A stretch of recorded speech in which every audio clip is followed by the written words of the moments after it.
I never thought my marriage would end like this. 4 years, I believed in the vows we took, in the promises whispered late at night, in the dreams we built together. My name is Amanda, and this is the story of how I found out the man I loved, the father of my children, my best friend, was living a double life. At first, the signs were subtle. Missed calls, late nights at the office, the sudden need to travel for work. But I told myself he was just stressed, that work was demanding, that I was being paranoid. I wanted to believe that. He needed to. But the truth has a way of clawing its way to the surface, no matter how deep you bury it. And when it came, it shattered everything. He wasn't just drifting away. He was disappearing right in front of me. Emotionally, mentally, physically. I asked him about it once. He laughed and kissed my forehead, told me not to worry so much.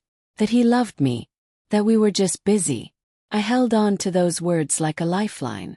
I clung to them through the sleepless nights, through the hollow dinners, through the quiet car rides where nothing felt real anymore. I remember one night, maybe 3 months before everything fell apart, when we sat on the couch in complete silence. The TV played in the background, but neither of us was really watching.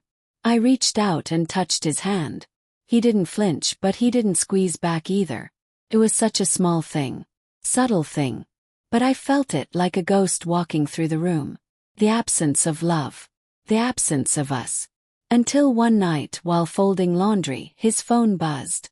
I shouldn't have looked. I know that. But something in me just knew.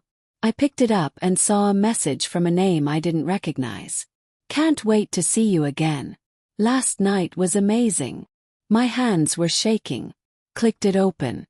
And there it was. Weeks, months of texts, photos, videos, love. But not with me. Her face was in the photos. Her voice in the videos. Her words in his replies. The same words he once whispered to me in the dark. I sat on our bed reading everything. My tears soaked the sheets we once made love in. I waited for him to come home. I didn't scream when he walked through the door. I didn't even cry. I just looked at him and asked, "How long?" He froze. His silence was louder than any confession. He knew. He knew. And in that moment something inside me died. He tried to speak, but his mouth opened and closed like a man drowning. He finally said, "It didn't mean anything." That was almost worse than the truth. That something so meaningless could destroy everything meaningful in my life. I asked him to leave. He begged. To sob. He dropped to his knees. But it was too late. Trust doesn't break clean, it shatters. And the shards cut every time you try to pick them up. Over the next few weeks I found out everything. Her name was Megan. She worked in marketing. They met at a work event. She knew about me. She didn't care. "He said you two were over," she told me when I confronted her. "He said you were just staying together for the kids." I remember standing across from her outside a cafe. Hands clenched around a coffee cup gone cold. She was pretty. Confident. She looked me in the eye and didn't flinch. I think in that moment she believed she had won. But there are no winners in betrayal. Only ruins. We had 2 kids. Aiden and Lily. Sweet, innocent souls who had no idea their father was tearing their world apart. I watched them sleep that night, wondering how I would explain this to them. How do you tell your babies that love isn't always forever? That sometimes people lie. I started therapy. For me. For them. Filed for divorce. He tried to make it work. Brought flowers. Wrote letters. Showed up at the doorstep with tears in his eyes and apologies in his pocket. But words meant nothing now. Our home felt like a museum of memories. Photos on the wall of a life that no longer existed. A hollow echo of laughter that used to fill these rooms. There was a night I found myself sitting on the kitchen floor, clutching one of his old t-shirts. Smelled like him. That scent, once so comforting, now made me sick. I threw it in the trash. Then I pulled it out. Then I threw it out again. Healing isn't linear. It's a storm. Some days you walk forward. Some days you collapse. I started to find myself again. Piece by piece. It wasn't easy. I cried in the shower. I screamed into pillows. I drank too much wine on lonely nights. But I kept going. Not for him. Not even for them. For me. I went back to school. Took a course in digital design. Something I'd always loved but never pursued. I met people who didn't know me as Mark's wife. Just as Amanda. I laughed again. It felt strange at first, like wearing a dress that didn't fit. But soon it became mine. I started going to yoga classes in the mornings, watching the sunrise as I tried to steady my breath. There's something about being in a room full of strangers, each carrying their own invisible burdens, that reminded me I wasn't alone. I joined a local book club, started painting again, and for the first time in years, I began writing in my journal every night. Not to document my pain, but to trace my healing. One day Aiden asked, "Why doesn't Daddy live here anymore?" I told him the truth, kid-sized. That sometimes grown-ups make mistakes. That it's not his fault. That both Mommy and Daddy love him and Lily more than anything. I saw him try to understand, to process something his little heart couldn't fully grasp. Broke me. But it also reminded me why I couldn't stay in a broken home, pretending everything was okay. Pretending was what got us here. There was a day, maybe 6 months after he left, when I finally took off my wedding ring. It had become a weight, not a symbol.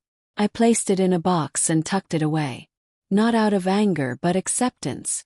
That chapter was over. One weekend I took the kids to the beach. Just the 3 of us. It was windy and the sky was pale gray, but we laughed. We built crooked sandcastles and let the waves chase our toes. Felt like freedom. Not perfect but peaceful. In the car on the way home, Lily fell asleep with her head on my lap. I remember thinking, this is enough. I am enough. Months passed.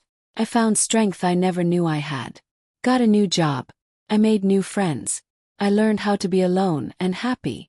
I redecorated the house. Painted the walls. Bought new sheets. I changed everything that still whispered his name. I started volunteering at a women's shelter twice a week. Listening to other women share their stories helped me release the shame I had carried. There was something deeply human and healing about knowing I wasn't the only one. About finding solidarity in pain, and hope in shared survival. One night, as I tucked Lily into bed, she whispered, "I love when you smile again, Mommy." That was the moment I knew. I made the right choice. Not just in leaving him but in choosing myself. In refusing to settle for a life half-lived. This isn't just a story about betrayal. It's a story about rediscovery. About choosing yourself after someone else forgot your worth. About healing even when you never got an apology that made sense. About learning that survival isn't enough. You have to thrive. If you're listening to this and you feel like you're drowning in pain, please know you will breathe again. It will hurt. It will take time. But one day you'll look back and realize the ending was also the beginning. I don't hate him anymore. I don't love him either. He's just a chapter in my story. And I'm writing the rest without him. My name is Amanda. And this is how I survived being broken. Not by waiting for someone else to fix me, but by learning how to rebuild myself. Stronger. Wiser. Unapologetically whole. And maybe, just maybe, one day I'll love again. But next time I'll be different. Because now I know I am enough. Always was. And to anyone out there holding on by a thread, questioning their worth, wondering if they can ever feel whole again, this is your reminder. You are not alone. Your heart may be cracked, but it still beats. And that is enough. For today. For tomorrow. For always.